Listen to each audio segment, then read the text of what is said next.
Hello everyone! Welcome sa channel namin, Kitchen Pinoy.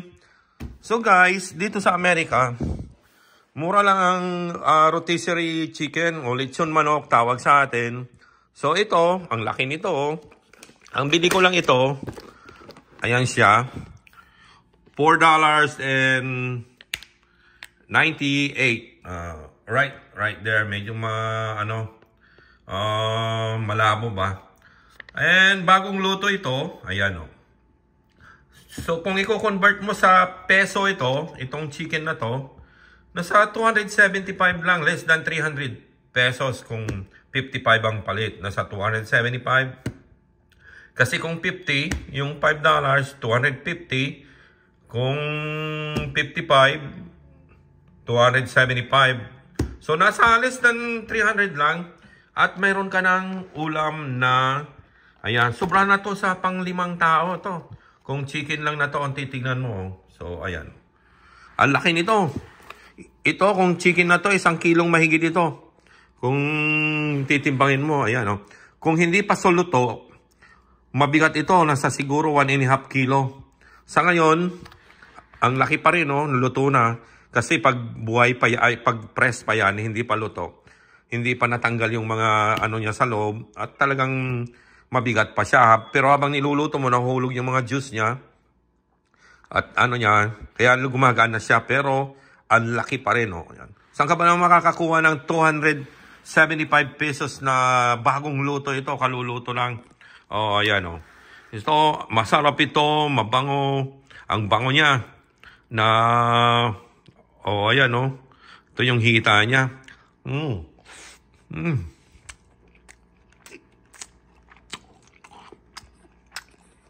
Very juicy siya.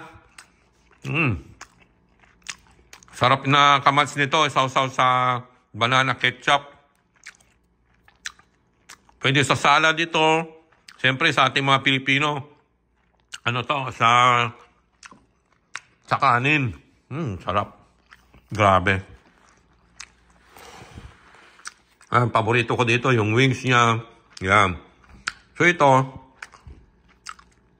ang natitira dito, most of the time, ito yung sa dibdib niya. So, yung mga bones niyan, sa likod niya, pag, nagluto kami ng pansit, pinapakuluan ni Mrs. yung mga bones niya, sa likod niya, yung back niya, may mga laman pa yon. And then, ito sa breast niya, kumukuha siya ng sahog sa pansit. Pag nagluluto ng pansit, ayan. Isa lang yun, ha?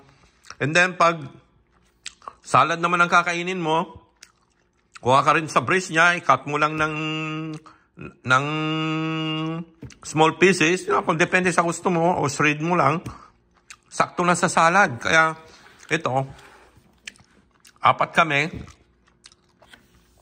sobra-sobra na to sa 2 kainan. Kaya budget meal na ito dito sa Amerika.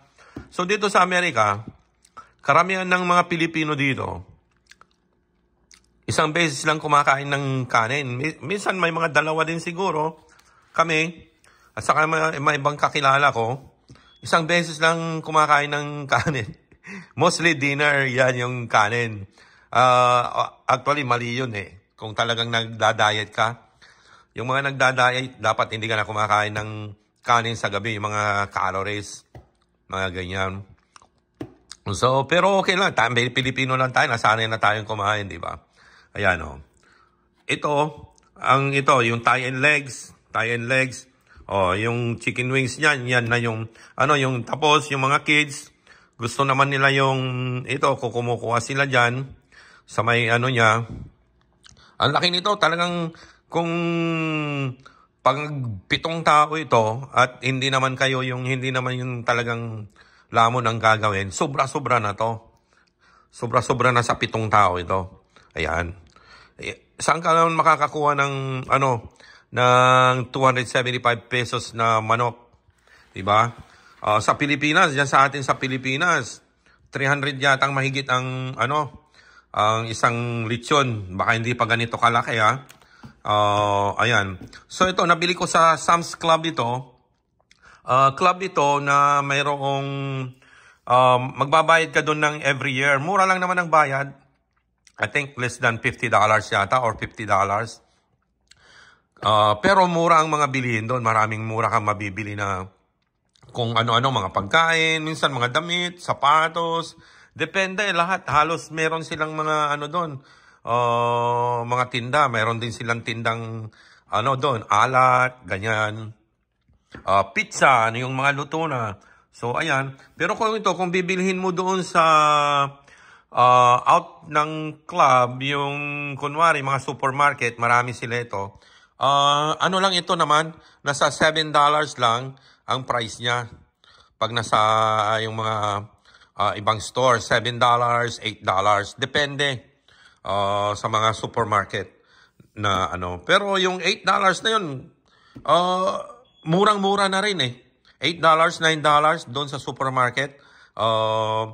Kasi pag bibili mo itong buong chicken naman na dito sa Amerika, ang presyo nito, sa supermarket, ang presyo nito yung buhay, yung hindi luto, ang presyo nito nasa $10 to $12. Ang presyo niyan. Hindi luto, ganyan kalaki yan. So, nasa 600 pesos yan. Pero palagay ko, nasa 2 kilo yun eh. At least mga 1 3/4 kilo. So, ganon. Pero yung lechon nila, mura lang yung mga lechon din sa mga supermarket. Nasa $8 to $10. Pero doon sa Sam's Club na yung pinupuntahan namin, ano yon club, marapit lang dito sa amin. Mga 3 miles lang dito sa amin. $4.98. Murang-mura na siya. Lagi kami bumibili doon eh. Yan, once a week, nagpupunta kami doon, bumibili. Or every 10 days, bumibili ako nito. Or sometimes every 5 days. Kasi, mga bata naman dito, gustong-gusto nila mga chicken. At ito, mas healthy ng konti. Kasi, nalitsyon na to, natanggal na yung mga fats niyang karamihan. Yan. At saka hindi lang yon, nakatipid ka na. For $5, sabihin na natin $5. Nakatipid ka na, laki na natipid mo. Instead na bumili ka ng manok na lulutuin mo, unless na gusto mong magluto ng adobo, or anong gusto mong luto, minsan dito sa Amerika, walang time eh. Yung time dito ang problema. Lahat ng tao dito sa Amerika, busy, trabaho, bahay. Minsan wala ka ng time magluto ng maayos na pagkain. Basta kung ano na, ayan na, ready na ano na. Ayan. Minsan nagluluto ako ng adobo na baboy. Dinadamihan ko na, nilalagay na lang sa refrigerator yung matira. Then the next, pag after ng a few days, mayroon ka na naman, ipainit mo lang, pwede na. Magluto ka lang ng vegetables na kasama niya. So yun, ganun lang talaga. Ito, pasok sa budget ito sa Amerika. Murang lechon na manok, guys. Ayan. So guys, yung mga bago sa channel natin, like and subscribe at saka ring the bell para sa notification. At sa mga susunod na buwan siguro, pag-uusapan natin yung mga buhay dito sa Amerika. Mahirap ba or madali lang ang buhay dito sa Amerika. So thank you guys. God bless everyone.